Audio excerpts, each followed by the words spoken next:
Pampa Debates. Oferecimento GBUX, a proteção certa para a sua família. Unimed Porto Alegre, cuidar de você, esse é o plano. Biscoitos Zezé, carinho que vem de família. E Banrisul Digital, tudo no seu tempo. Estamos iniciando mais um Pampa Debates. Pampa Debates com autoridades, com instituições, para que se passe a limpo o que foi feito em 2019 e se projete o ano de 2020. E hoje temos a honra de receber aqui um querido amigo, grato amigo, uma das pessoas mais queridas do Rio Grande do Sul, o presidente da Assembleia Legislativa, deputado Luiz Augusto Lara. Prazer tê-lo aqui. Paulo, obrigado da mesma forma, meu amigo querido, grande homem gaúcho, obrigado por nos acolher sempre tão bem e trazer esse debate sempre franco, sempre aberto, por onde eu ando no Rio Grande do Sul. Esse final de semana estive lá por Pelotas, Zona Sul, na região da campanha, e o pessoal comenta sempre. Aliás, com os afazeres da Assembleia, não tenho conseguido vir muito no programa, né? Em função da correria da Assembleia, do dia a dia, da presidência. E aí o pessoal pergunta, sente falta que não tem visto no programa? Né? E manda um abraço para ti, né? Gosto da tua autenticidade, da tua franqueza. E é por isso que tantos anos no ar. Quantos anos no ar já o Pampa Debates, Paulo? Pampa Debates, 20 anos. 20 anos? Não é qualquer coisa, né, Paulo? Que fica 20 anos no ar, né? Bom, o senhor tivesse que definir, neste ano de 2019, o seu grande momento na Assembleia, qual foi? Olha, eu acho que não tem um grande momento meu, né? Mas tem alguns momentos importantes da Assembleia como um todo. Eu sou apenas o síndico. O presidente da Assembleia, ele é nada mais, nada menos que um síndico de um grande condomínio de 55 deputados. Então, momentos importantes, Paulo. Eu acho que a serenidade e a convicção e o trabalho que foi feito em votações como, por exemplo, a que derrubou a necessidade de plebiscito para a venda de estatais. Isto tinha tudo para ser um momento muito traumático. Lembra que em outros momentos, né, bomba... Está valendo para todos os estatais? Não, está valendo para a CSRM Sulgás. Para 13 estatais? Para 13 estatais. Que bom se fosse para todos os estatais. Mas que, aliás, isso não deveria nem ter sido aprovado na Assembleia. Foi um grave equívoco. É uma lei ainda na época do Vieira da Cunha, momento, ainda, né? Mas completamente errado. Bom, mas então esse foi um momento. Um outro momento importante para nós, muito gratificante, foi a campanha que fizemos juntos, aliás, com a Pampa, Valores que Ficam, no primeiro semestre, que arrecadou 15 milhões de reais descontados do imposto de renda para as entidades assistenciais dos municípios do Rio Grande do Sul. Aliás, agora no final de ano temos novamente. Em vez de 3% do desconto do imposto de renda, pode chegar a 8%. Nós estamos prevendo juntar mais 30 a 40 milhões de reais. Né? Foram 15 milhões no primeiro semestre, deve chegar a uns 30 milhões no mínimo agora no segundo semestre. Claro que no meio dessa polarização que está no país, no meio dessa falta de unidade em cima de causas, de propósitos, também constituir o Conselho do Cresce-RS, né, tratar de pautas que, independente de ser da esquerda ou de ser de direita, ou ser de centro, ou não ser nada, as pessoas consideram importantes e pautas convergentes, achar convergências. Também estamos levando digamos assim, passando para o próximo presidente esse legado, esse formato, e acho que, sem dúvida nenhuma, alguns enfrentamentos importantes, Paulo. Por exemplo, extinguimos a Previdência dos deputados. Então, hoje em dia, a partir da minha gestão, não haverá um único deputado que se aposente que não seja pelo INSS. Por exemplo, cortando a própria carne, né? Que não é fácil. Para ter moral de enfrentar temas difíceis como esse que nós estamos enfrentando, Paulo. Porque como é que tu vai lidar com a previdência dos servidores se a previdência dos deputados fosse uma previdência especial? Né? Economizamos, diminuímos valor na folha de pagamento. Hoje a Assembleia economiza por mês o valor de uma folha de pagamento inteira. Nós poderíamos aí estar utilizando quase 2% do orçamento do Estado para pagamento de pessoal, quase 2%, 1,82%, e estamos utilizando a metade. A metade. Então, hoje, por mês, a Assembleia economiza uma folha inteira de pessoal em pessoal. Não chamamos concurso, abolimos o papel da Assembleia, processo eletrônico, portanto já não vai precisar mais do cara lá o arquivista, o bibliotecário, né? A gente vai fazendo esse esforço e, claro, né, Paulo, algumas questões que são mais nevrálgicas, mas que a Assembleia vem enfrentando, principalmente o conjunto de deputados que cortaram na carne e estão fazendo alguns enfrentamentos. Por exemplo, na última sessão da semana passada, nós votamos para extinguir a sucumbência, ou seja, aquele percentual dos procuradores gerais do Estado, ou seja, um procurador que já ganha mais de 20 mil reais, ganhava uma ação e tinha um percentual sobre a ação que ele ganhou. Agora, se perdia, não pagava esse percentual. Isso era mais 6, 7, 8 mil para cada procurador, no momento que nós estamos discutindo previdência e alíquotas de professores e da brigada. Eu fui o responsável, em nome da Assembleia, como síndico, de enviar ao chefe do Tribunal de Justiça, Tribunal de Contas, Ministério Público e Defensoria, uma notificação, um ofício, dando prazo de 10 dias para que o Tribunal de Justiça, Ministério Público, Tribunal de Contas, Defensoria, expliquem as razões do aumento autoconcedido. Eu te pergunto, Paulo, tu já viu alguma vez alguma Assembleia, alguma legislatura, deputados oficiando, abrindo processo para reduzir salário de juiz, salário de desembargador, salário de promotor público? Isso, tu já viu alguma vez? Eu acho que um ou outro deputado falava, mas chegar ao ponto de nós termos 44 deputados votando para reduzir, né, para suspender a sucumbência da PGE, de 11 deputados da Comissão de Constituição e Justiça, 9 votaram para suspender, sustar o aumento que os juízes receberam, desembargadores, Ministério Público. Então, alguns enfrentamentos, Paulo, que eu não vi ao longo da minha vida pública a Assembleia fazer, principalmente sobre altos postos, altos salários. E claro que ainda tem algumas coisas que ainda precisam ser também enfrentadas, digamos, nesse andar de cima. Mas a Assembleia vem de forma corajosa. Esse andar de cima é mais difícil. Pois é, né? Os muros são mais altos, né, Paulo? O temor reverencial, aquela coisa toda. Mas os deputados votaram e eu tive que enviar o ofício e o processo está aberto para a sustação desse aumento. Então, está havendo esse enfrentamento, entende, Paulo? Talvez por isso até seja uma das razões que boa parte dos deputados prefere primeiro resolver isso no final do ano para depois... Mas teve uma realização, uma aprovação, que foi o Código Florestal. Essa eu reputo da mais alta importância. O Rio Grande do Sul, com isso, deu um passo importante para o futuro.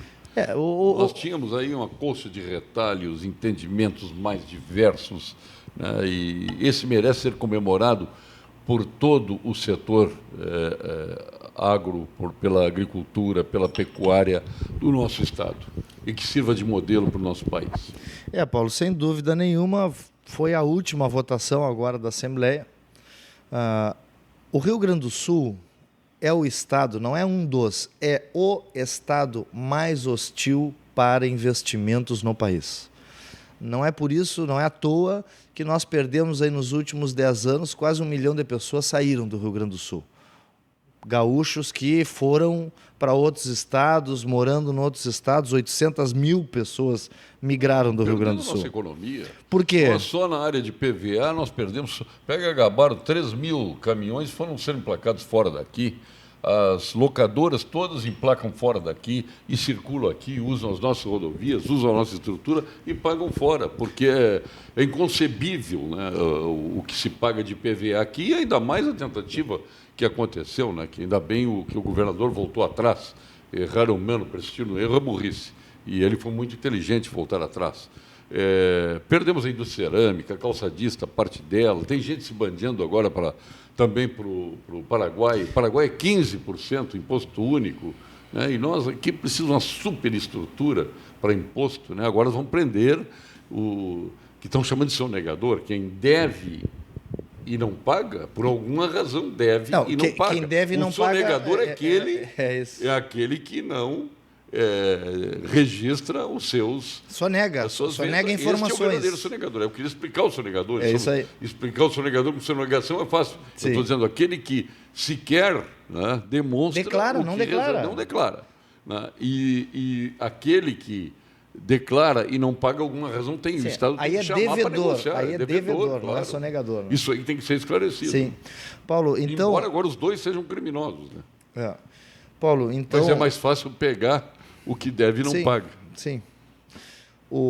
Então, o Código Ambiental vem nessa esteira. Nós temos aqui a maior carga tributária do sul do país. O ICMS é mais caro, como tu está dizendo. O cara vai emplacar caminhão lá fora. Né? A luz é mais cara, 20% mais cara do que Santa Catarina, as alíquotas são 20%. Esses são os impostos insonegáveis. Insonegáveis. Então, quando tu atira no aumento no combustível, tu atira esse aumento nas telecomunicações, não tem como fugir disso, na energia. E atrasa o Estado, e atrasa por quê? Por que o telefone, o iPhone, ou seja lá qual aparelho, é mais barato nos Estados Unidos do que aqui? Por quê? Alguém sabe me dizer? Porque lá o imposto não é sobre o consumo. O imposto sobre consumo, ICMS, é um imposto sobre consumo. O imposto sobre o consumo nos Estados Unidos é mínimo para que as pessoas possam consumir e gerar economia. O imposto em países desenvolvidos ele é sobre a renda. Nos Estados Unidos, o cara que é rico, milionário, tem que deixar metade para o governo. O cara que, ele é classe média, então ele não vai deixar metade, ele vai deixar lá 1/3, como aqui deixa. No nosso caso aqui do Brasil, quem é classe média paga 1/3 do que ganha por imposto de renda. E quem é milionário, bilionário, ganha 1 milhão, 2, 3 milhões por mês, que existem pessoas assim, também deixa só 1/3 para o governo. Aí tem que sobretaxar o quê? O consumo. Então, essas coisas eu acho que o país vai avançar nessa direção, nós estamos num momento de disruptura. Mas voltando à questão do Código Ambiental, aí tu vai dizer o seguinte, mas o que isso tem que ver? O pessoal está indo embora por causa do Código Ambiental? Não é só por causa do Código Ambiental, é junto. Código Ambiental, imposto mais alto, estradas sem condições de escoar a produção, esburacadas que as concessões ainda não aconteceram. Né? Tudo isso Nós junto... estamos aí para aprovar a Guaíba Mineração, a mineradora Guaíba, e não conseguimos aprovar. É um absurdo. As forças do mal, os ideólogos irracionais, a vanguarda atrás, se unem para impedir. Então, são essas coisas E se a água do Guaíba invadir vai contaminar a água, mas que bobagem. Quem tem uma mina, tudo que não quer água na mina. Lógico. Tudo que não quer água na mina, a água é que estraga a mineração, Sim. não é o contrário. Só se houver um tsunami para o Guaíba chegar lá onde está a mina Guaíba. Lá, mas o que acontecia, Paulo, antes da aprovação do novo Código Ambiental? Antes do novo Código Ambiental era o seguinte, os órgãos de fiscalização, eles tinham que cuidar da mina Guaíba, das grandes minas, das grandes minerações, mas tinham que cuidar do pequeno projeto. Então, aquele pequeno projeto, que era uma coisa que não fazia sentido passar lá pela FEPAM, passar pelos órgãos ambientais, ele estava na fila, ele estava trancando a fila. Menos tempo para se dedicar ao grande empreendimento, que precisa, com muita acuidade, que precisa com muito critério ser observado, ser analisado. Não, esse estava numa fila porque tinha mais 2.000 pequenos empreendimentos que necessitavam ser despachados pelos órgãos ambientais, sendo que em Santa Catarina, esses pequenos, ou no Paraná, ou em São Paulo, ou na Bahia, esses pequenos tu já faz por internet. Não precisa vir o fiscal lá para... assina o biólogo, assina o geólogo, assina o agrônomo, E se o cara está assinando alguma coisa indevida, ele vai se ralar porque ele vai perder a identidade, a profissão dele, o credenciamento junto ao órgão, né, ao conselho dele. Então, o órgão, agora com a aprovação do Código Ambiental, que até o último momento ele teve, digamos assim, dificuldades, né? Teve muita oposição, né? Mas não oposição em número de deputados. Teve oposição de discurso, porque a aprovação do Código Ambiental, nós tivemos 37 deputados votando a favor e 13 votando contra. Então, tu vê que a imensa maioria da sociedade representada... Mas aí o senhor reputa essa oposição que é pequena hoje, até porque a esquerda não bota nem os olhinhos para fora, né? Eles estão naquela situação, a gente brinca, lembra do Inter, o gurizinho aquele com os olhinhos do Grêmio, já foi embora, depois de ter levado 5, né? Depois o Grêmio acabou levando 5 do Flamengo também. Então eles ficam assim com os olhinhos. O Bolsonaro ainda está por aí, mas é a esquerda que ele incomoda hoje, ou incomoda o Estado nas reformas que o Estado precisa fazer? Eu acho que precisa ter... Ou tem outras coisas, tem interesses privados nisso. Tem interesses corporativos nisso, que não é só o ideológico. O problema de ser contra, esse não é o problema. O problema é os que são contra e utilizam todos os artifícios para inviabilizar o debate racional, a racionalidade. Por exemplo, Código Ambiental. Ele foi colocado em regime de urgência pelo governo. Perfeito. Aí, partidos lá, né, de oposição...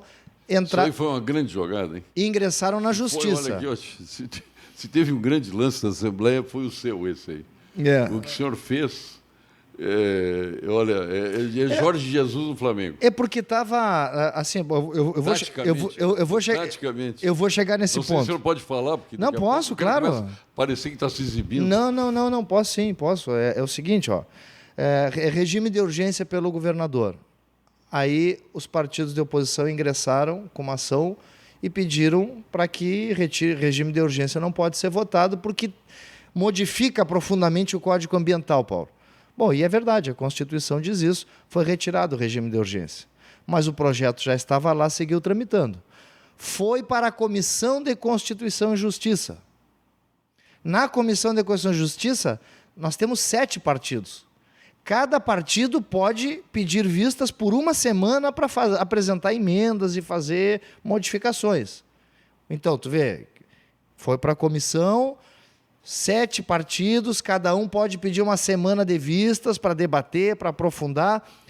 Dos 7, 3 pediram vistas para fazer modificações. Bom, ok, nós tínhamos mais de 35 deputados convictos do que estavam votando.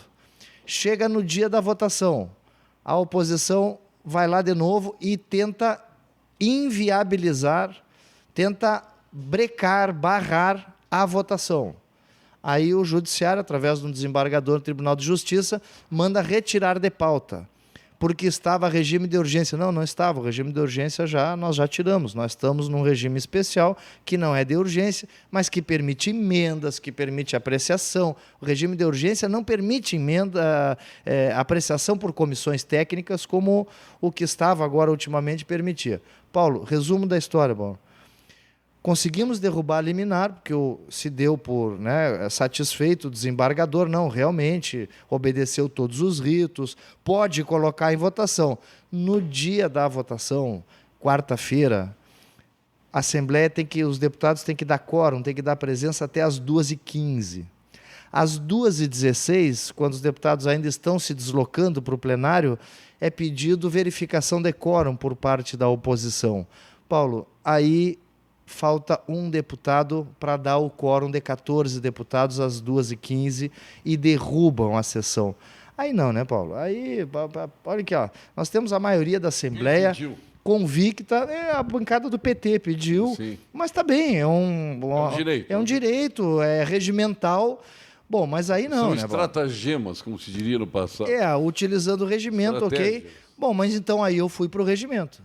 O regimento permite que a sessão seja derrubada por falta de quórum 1 minuto depois de ser aberta, mas o regimento permite que o presidente chame uma reunião extraordinária do plenário. E foi o que eu fiz. Nós transformamos o projeto... Você estava onde quando pediu? Eu estava me deslocando de Viamão para Porto Alegre. E pode? E nós temos todo... O senhor pode estar em qualquer lugar? Não, qualquer lugar no Rio Grande do Sul. Rio Grande do Sul, claro. Porque estando dentro do Estado, hoje... O senhor está no exercício? Eu estou no exercício do mandato e as assinaturas na Assembleia, eu não assino mais papel na Assembleia, Paulo.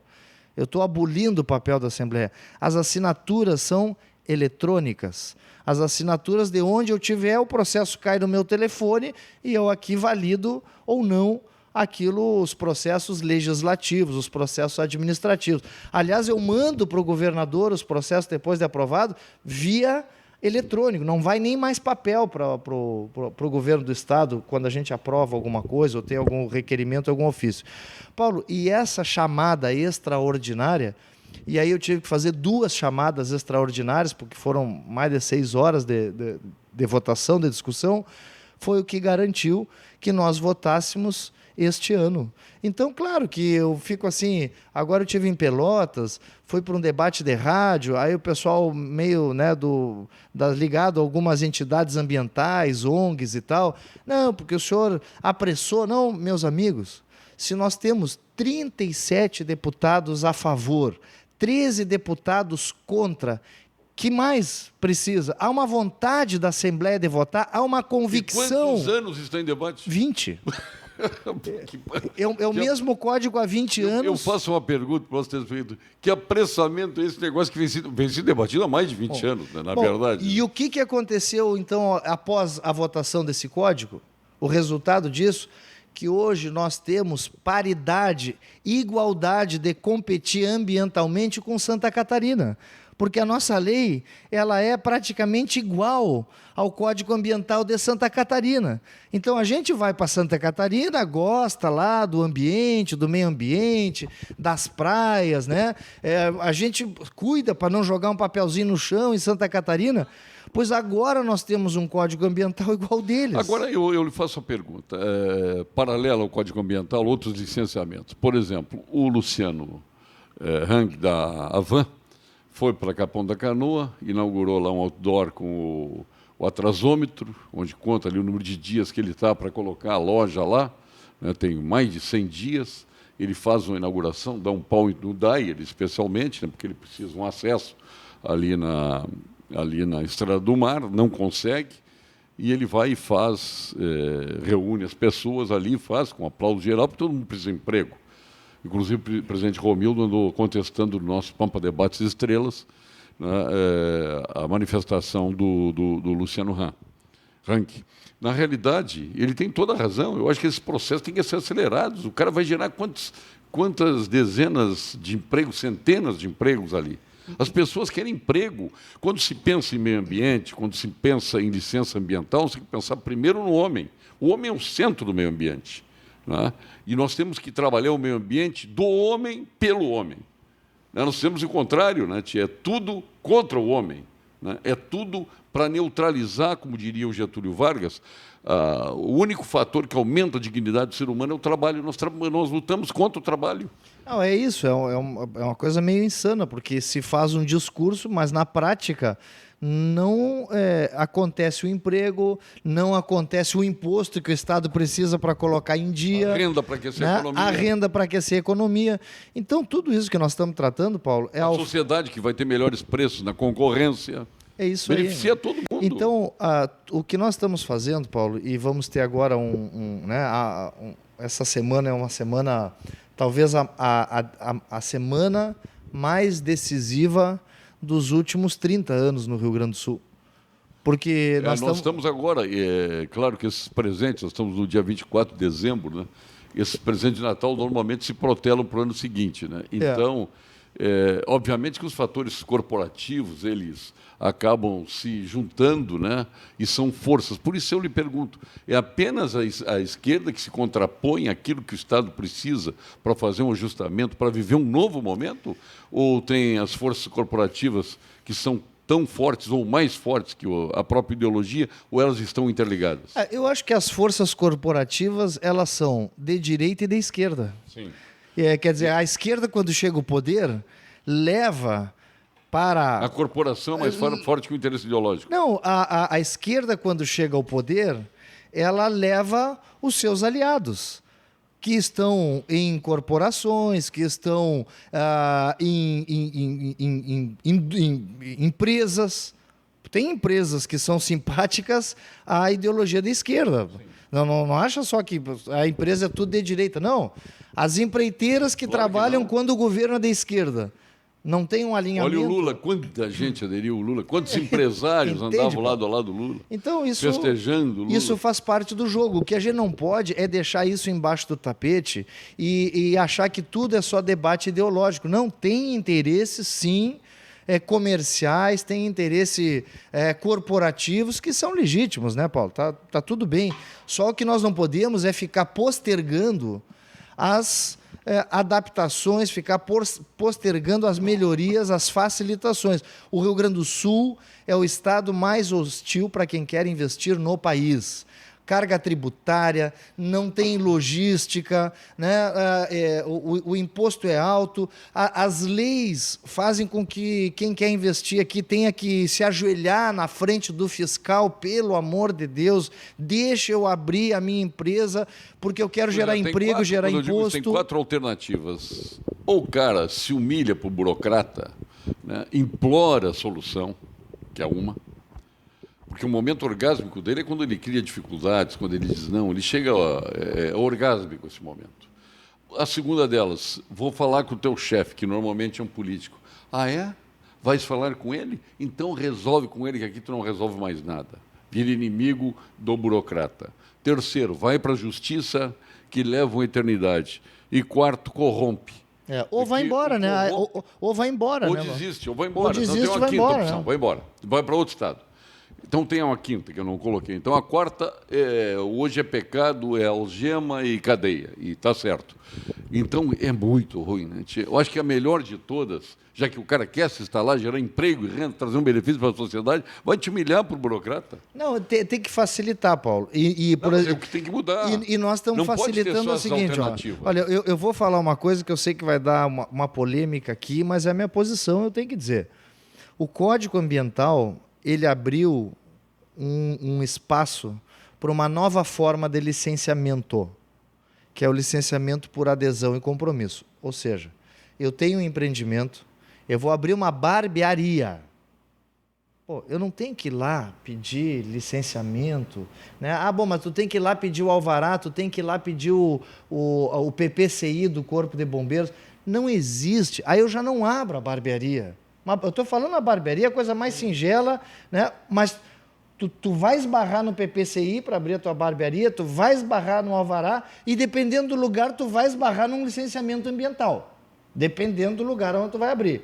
Bom, para esse tipo vai abrir uma barbearia lá no 3º de São Cepé, na beira da estrada. Tu entende? Bom, aí precisa licença ambiental. Precisa licença ambiental. Então é o seguinte, ó. O Código Ambiental diz o seguinte, para esse tipo de empreendimento, tu não tem mais que ir lá falar com o burocrata.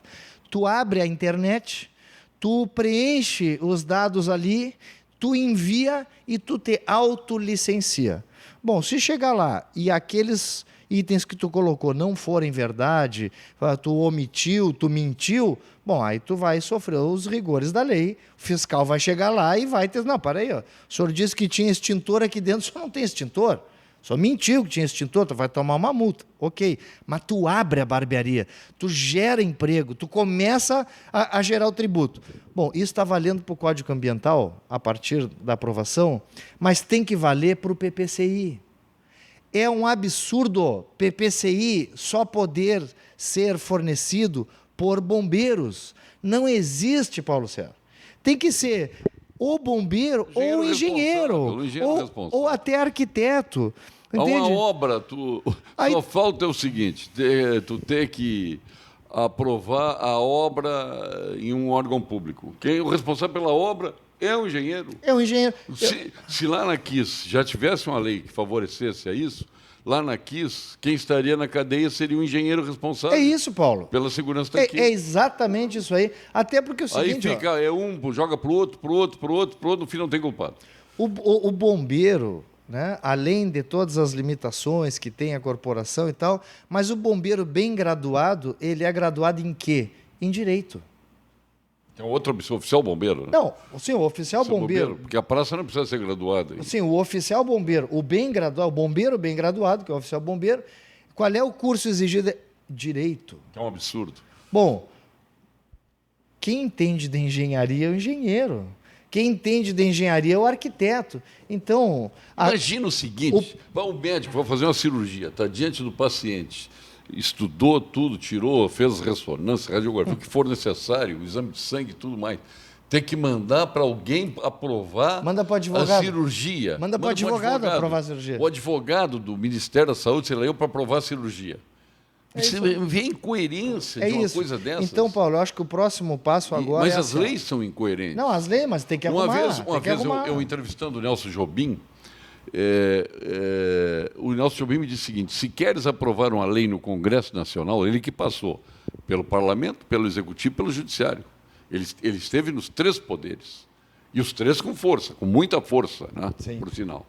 Foi ministro da Defesa, foi ministro da Justiça, foi deputado federal, foi ministro supremo.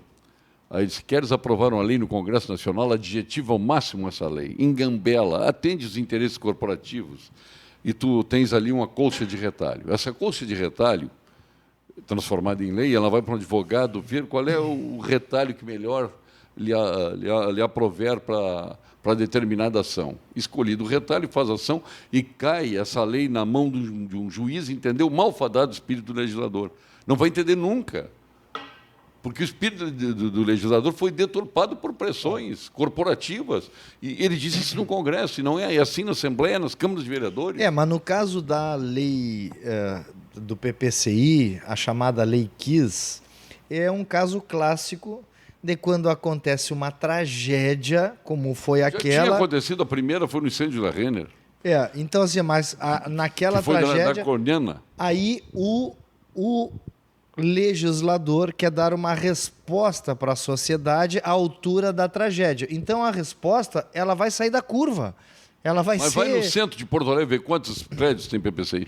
Não, o Estado não tem força, não tem poder fiscalizador. Deixa eu dizer uma coisa, eu vou dizer hoje aqui, nós estamos em dezembro 24, e eu quero chamar a atenção para uma coisa.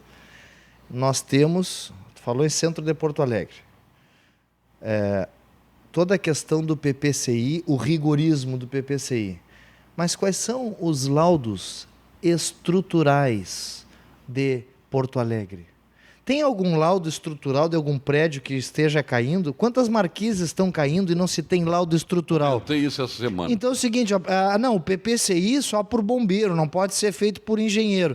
Tá bom, e agora os laudos estruturais? Porque nós vivemos dentro de estruturas.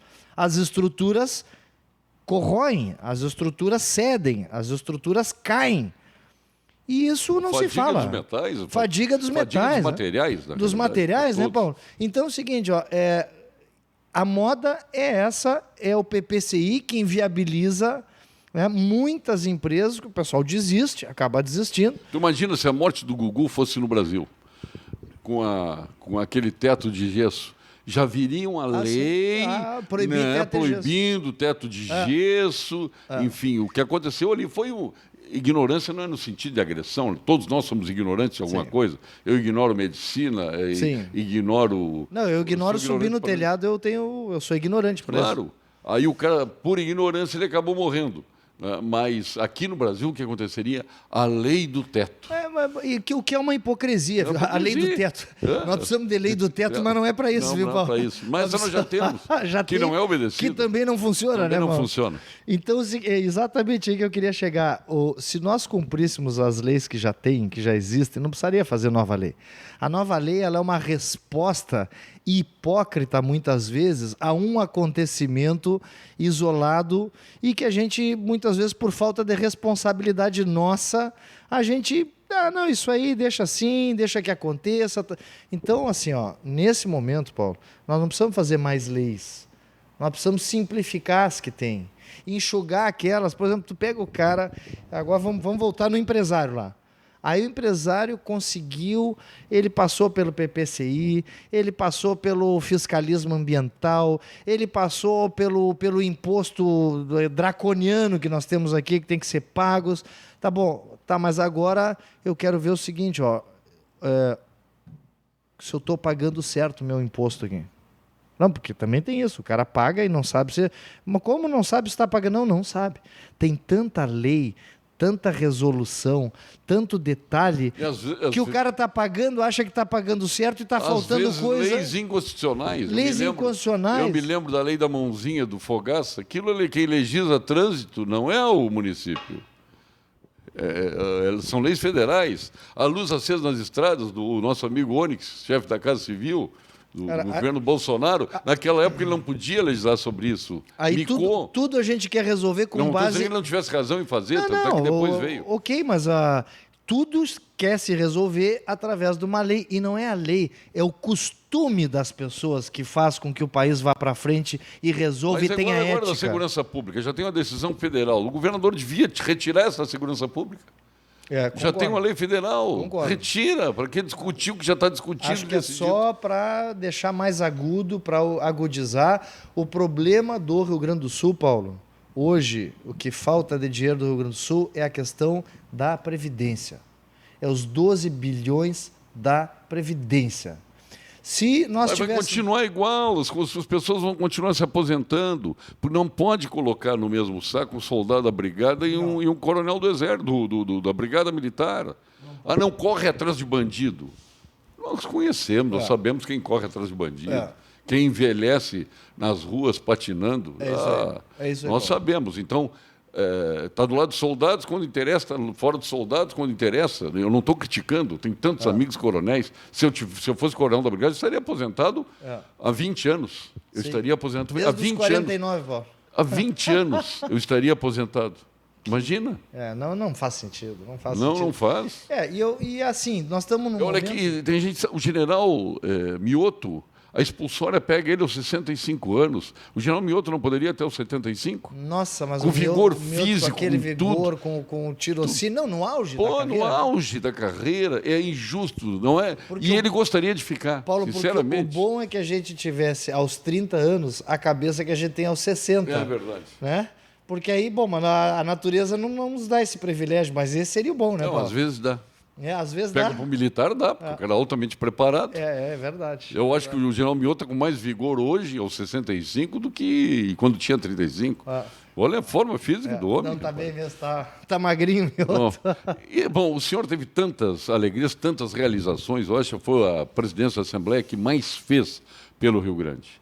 Claro que provocado também pelo Executivo. O senhor abraçou uma causa que não é do Executivo, uma Estado, coisa né, do Estado, não é de governo, é de Estado. É isso aí, Paulo. Então, parabéns por isso. E qual foi o seu momento mais angustiante na Assembleia? Olha, Paulo, o momento mais angustiante não foi na Assembleia. Foi um momento pessoal que eu vivi em função de uma ação do PSOL, né, que buscou a cassação da minha candidatura em função, né, de atos praticados pelo prefeito de Bagé que, teoricamente, teriam me beneficiado na eleição. Teriam feito eu ter mais vantagens em Bagé em relação ao candidato Mainardi, lá do PT. Como se o senhor não fosse Bagé. Não, o detalhe, em primeiro lugar, não se trata de corrupção, não se trata de desvio de dinheiro, não se trata de improbidade. O pessoal entrou com uma ação de abuso de autoridade do prefeito de Bagé, que teria beneficiado o deputado, antecipando o 13º salário de 5 mil servidores, que dos 5.230 foram numa janta de R$250, que foi feita na minha eleição. Então, o abuso de autoridade do prefeito de Bagé, meu irmão, prefeito de Bagé. Detalhe, o prefeito de Bagé em exercício, quando foi concedido o 13º aos servidores, não era ele. era o atual vice-prefeito. Então, o prefeito de Bagé, meu irmão, não assinou nada de antecipação de 13º. Segundo, se não tivesse antecipado 13º, haveria, como houve, o bloqueio dos precatórios. Bom, isto me deixou muito angustiado, porque, Ele Paulo, fez uma coisa que todo mundo quer. Lá em Bagé, todos os funcionários, 5 mil. funcionalismo, todo, que gostaria de ter E antecipação. 230 foram na minha janta e alguns dias depois as contas da prefeitura foram bloqueadas para pagamento de precatório. Bom, então isso me deixou muito angustiado, porque eu nunca tive um processo na minha vida, Paulo. Eu fui 3 vezes secretário de Estado, nunca tive um apontamento no Tribunal de Contas. Se tu me dizer o seguinte... Acompanha a sua vida desde que o senhor chegou na Assembleia. Se tu me dizer o seguinte, não, mas tu teve um acidente de trânsito, tu teve um processo. Não, eu nunca tive um processo. Então isso me deixou muito angustiado. Mas aí, Paulo, eu reservei esse assunto para a justiça e derrubar isso na justiça. Tive que, lógico, contratar um advogado.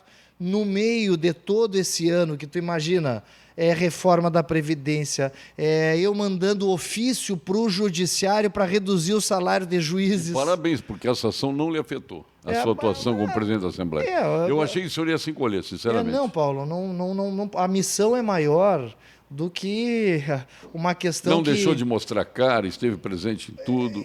E principalmente assim, Paulo, no momento em que eu estou fazendo um enfrentamento, né, em nome da Assembleia Legislativa, com o Poder Judiciário para a redução do salário dos juízes, dos desembargadores, com o Ministério Público, que também trata de sustar este aumento que foi autoconcedido no Ministério Público, isto tem tudo para intimidar a gente, né, Paulo? Tem tudo para a gente... Não, para aí só um pouquinho. O que está pensando? Vai meter a mão no salário de desembargador, de juiz? Bom, e eu resolvi, Paulo, que esse tipo de coisa eu sei da minha lisura. Durante todo esse processo que o pessoal ingressou e depois foi abraçado pelo Ministério Público Federal, né, que em parte aceitou as denúncias do pessoal, isto eu resolvi, eu digo, olha, eu vou na justiça, eu vou ganhar deles, eu vou deixar isto de forma clara e vou fazer o meu trabalho como presidente. Os enfrentamentos que têm que ser feitos, os deputados de 17 bancadas, 15 bancadas disseram, não, o senhor continua sendo nosso presidente, o senhor tem uma missão, nós temos que fazer esse serviço de questionar esse aumento dos juízes, de questionar o aumento que se autoconcederam os desembargadores, e o senhor vai continuar o nosso presidente. E aquele momento ali, Paulo, um dia depois de ser, em primeira instância, essa ação, aquilo me fortaleceu, Paulo, porque eu recebi a solidariedade com a missão de levar em frente as reformas, que não pode ser só para professor, que não pode ser só para brigadiano, que tem que serem mais amplas. A maior vítima disso tudo não é de hoje, a vida inteira, porque sempre teve um ranço ideológico. Quando a esquerda estava no poder, ela não fez o dever de casa com relação ao professor. Tanto é que o Tarso lá aprovou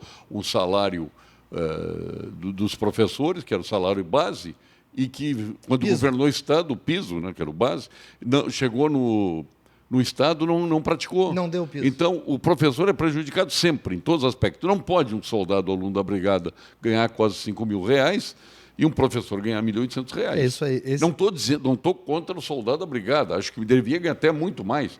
Mas o que está mal é o professor. O que está mal é o professor. Então, tu não pode botar todo o peso de uma reforma nessas duas categorias e não chegar no legislativo, que cortou previdência, que tirou auxílios, mudança, que diminuiu folha de pagamento. Qual é o percentual do parlamento no orçamento, entre aspas, do Estado? Nós temos um percentual que não chega a 2% de todo o orçamento. O Ministério Público é 2,5% e o Judiciário é 8%. Então, assim, a reforma não pode ser só para o professor, para o brigadiano. Ela tem que chegar no deputado, ela tem que chegar no promotor de justiça, ela tem que chegar no juiz, no desembargador. porque senão tu rompe um tecido social importantíssimo, que é o tecido social da segurança pública e da educação. Para não romper, eu tenho dito o seguinte, de quanto é a reforma? Porque fala reforma para economizar quanto? 25 bilhões. Então vamos pegar esses 25 bilhões em 10 anos, que é a proposta da reforma que está aí, distribui entre executivo, legislativo, judiciário, faz a revisão de incentivos fiscais que hoje já não se tem mais notícia que fazem falta para o Estado aqueles incentivos fiscais. Por exemplo, Santa Catarina está reduzindo de 24% do seu orçamento, que é concedido em incentivos fiscais. Olha que 1/4 do orçamento de Santa Catarina vai para incentivo fiscal. Em 4 anos, vai reduzir para 16%.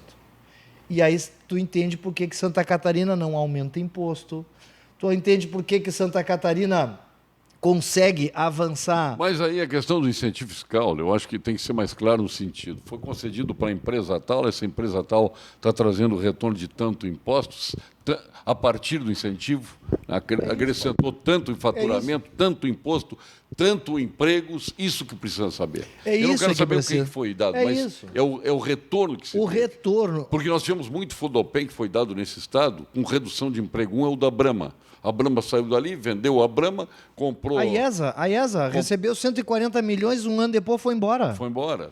Aí foi o Badesul, barra BNDES. Mas é incentivo, né? Eu estou falando do Fundopem lá da Brahma, que foi lá para Viamão, automatizou tudo, reduziu em 50% do número de funcionários. E tchau! E então, não foi feito com objetivos de gerar emprego e renda. Paulo, eu não sou contra incentivo fiscal, o empresário paga imposto demais, população paga imposto demais. Nós precisamos de transparência no incentivo fiscal. E nós precisamos que nos incentivos fiscais os órgãos de fiscalização e controle, Tribunal de Contas, Ministério Público, tenham acesso. Tem uma declaração esse ano, há uns 120 dias atrás, do atual secretário da Fazenda, nosso atual secretário da Fazenda, que ele diz... Marco Aurélio Cardoso. Palavras dele, textuais. Ao longo dos 16 anos, foram concedidos aqui no Estado 86 bilhões de reais em incentivos fiscais. Olha que o nosso orçamento é 60 bilhões. Então, quase 2 orçamentos foram concedidos sem a devida fiscalização. É o secretário da Fazenda que está dizendo. Fiscalização não tem contrapartida. Não tem contrapartida, e aí daqui a pouco nós estamos botando dinheiro fora aí, e empresas que estão precisando de incentivo na área de tecnologia da informação, por exemplo, não tem. Perfeito. É Natal, é 24 de dezembro, então nós vamos reservar as nossas homenagens de Natal para depois dessa mensagem da nossa Gimo. Aliás, um abraço ao Júlio Luiz Morandi, a família Morandi toda aí. Gimo, qualidade comprovada. Ponto final. Oferecimento produtos Gimo, qualidade comprovada. Para mudar um hábito, ouça este recado da Unimed. Mudar um hábito é vencer desafios todos os dias. Eu desafio você a colocar mais cor no seu prato. A fazer amigos no modo offline. A respeitar o planeta, nos mínimos detalhes. A fazer da gentileza uma prioridade. E mesmo quando parecer impossível, ser mais forte que o sofá. Acesse mudeumhabito.com.br e escolha um desafio para você e compartilhe. Cuidar de você. Esse é o plano Unimed. Viu só? Aqui o bem-estar está sempre em pauta. E agora vamos às informações do Cremers. Plantão Cremers. Os problemas da saúde no Brasil não se resolvem com a simples contratação de mais profissionais. Não faltam médicos, falta estrutura e condições de trabalho. A abertura indiscriminada de mais cursos de medicina tem feito a qualidade da formação cair consideravelmente. Precisamos priorizar a excelência, é isto que o Cremers defende. Acesse por maissaude.com.br e saiba mais. Banco com presença digital é fundamental. A tecnologia deixou de ser uma escolha. Não tem como viver sem. Mas na Unicred as pessoas continuam sendo fundamentais, pois uma instituição financeira cooperativa é basicamente isto: confiança nos relacionamentos. A Unicred chama isso de prosperidade sem perdedores, mas você pode chamar de respeito pela sua inteligência. Se isso faz sentido para você, venha ser um cooperado Unicred. Grandes histórias de vinho começam nas melhores vinícolas, se transformam em vinho e chegam à sua taça através do minucioso trabalho da Vinhos do Mundo, importando de Mendonça, do Vale do Colchagua, Piemonte, Toscana, Languedoc, Patagônia, Tejo e muitas outras regiões. Ali estão os mais diferenciados rótulos.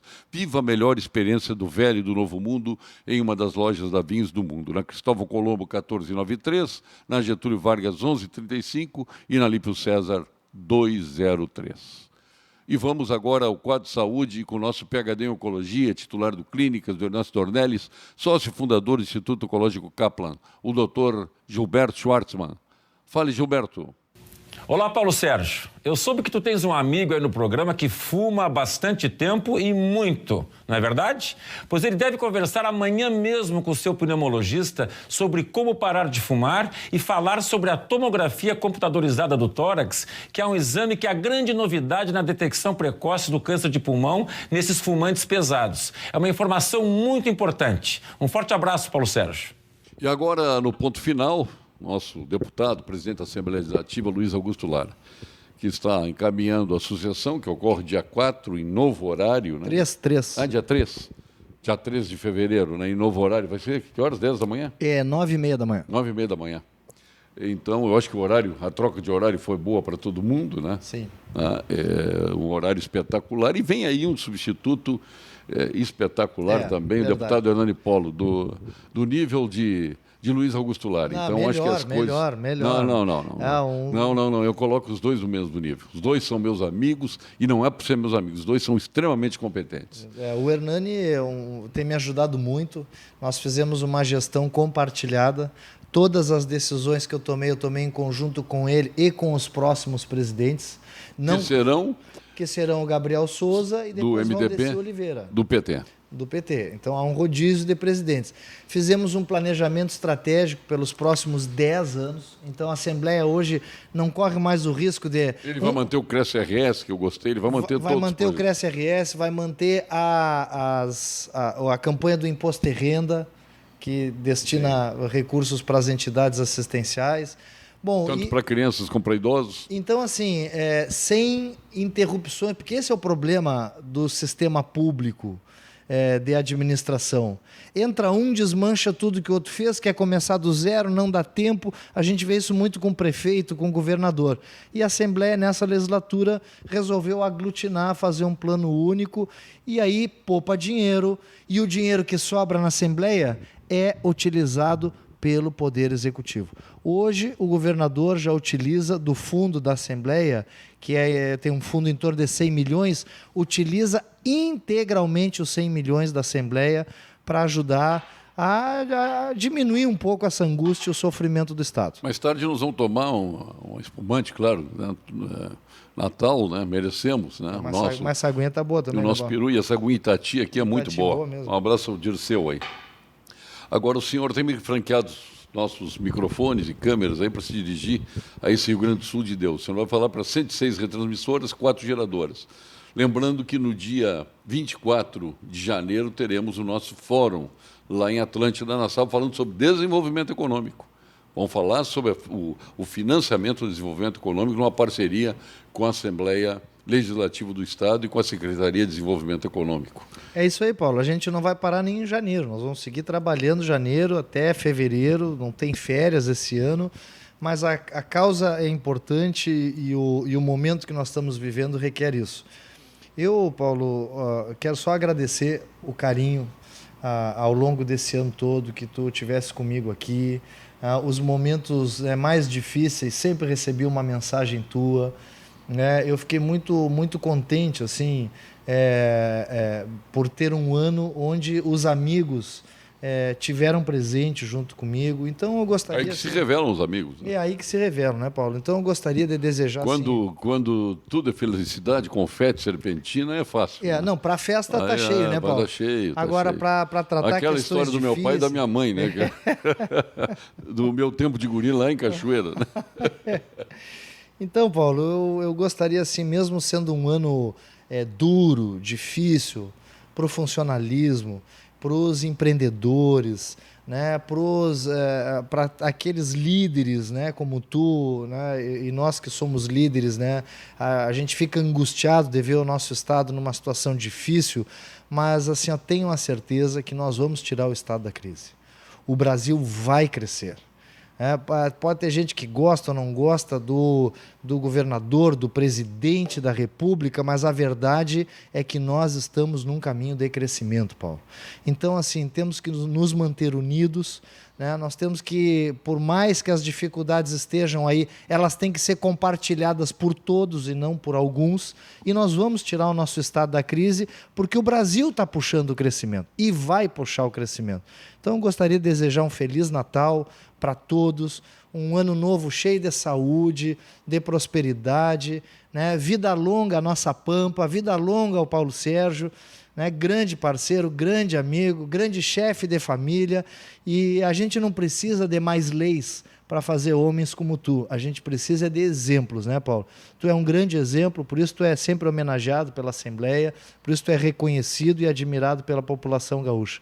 Um grande ano, um Feliz Natal para ti, para a tua família e para todos que nos assistem, Paulo. Muito obrigado, deputado Lara, e merecidos elogios a mim, mas eu quero lhe dizer o seguinte, né? Claro que Natal é momento de reflexão, nós temos que...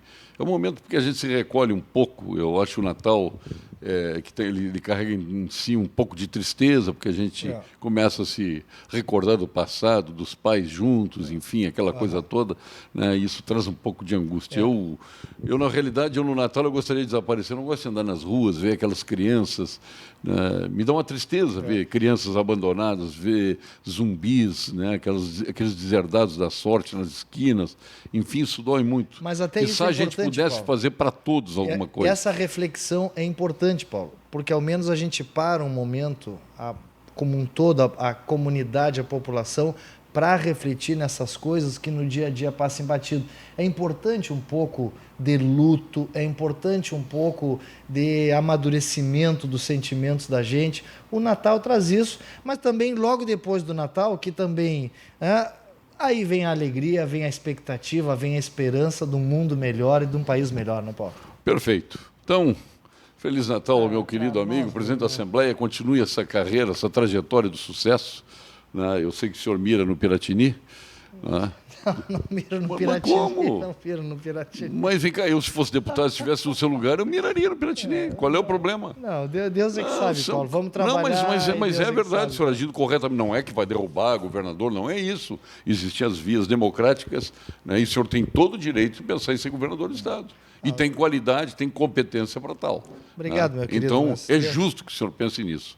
Não é nenhum tipo de agressão a quem quer que seja. Não é. Mas Deus é que às vezes sabe, tem uma né, falsa modéstia aí que... que o Eduardo Leite me disse no ar, eu quero ser presidente da República. Tá bem. E aí, não é um direito dele? É um direito dele. É um direito seu, um direito de todos, de qualquer cidadão brasileiro. Eu quero terminar com um dever cumprido, com o Estado, tirando o Estado da crise, esse meu mandato. Depois, Paulo, aí as coisas se configuram e Deus é que sabe o que vem no caminho da gente. Tá certo. Então, um Natal recheado aí de prosperidade para o senhor, parabenizando por tudo que foi feito na nossa Assembleia Legislativa do Rio Grande do Sul. O deputado Luiz Augusto Lara, presidente da Assembleia Legislativa, o segundo poder do Estado. Então, dando continuidade a este relatório e perspectivas que nem chegamos a falar, mas pensando no que se fez no presente, está se projetando o futuro, porque tudo que se fez na Assembleia no presente é em relação ao futuro.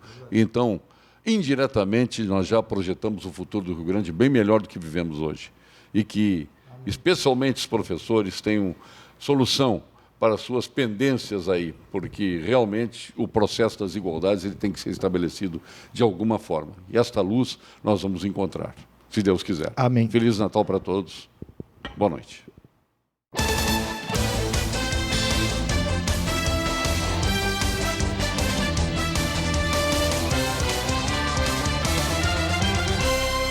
Pampa Debates. Oferecimento GBOX. A proteção certa para a sua família. Unimed Porto Alegre. Cuidar de você. Esse é o plano. Biscoitos Zezé. Carinho que vem de família. E Banrisul Digital. Tudo no seu tempo.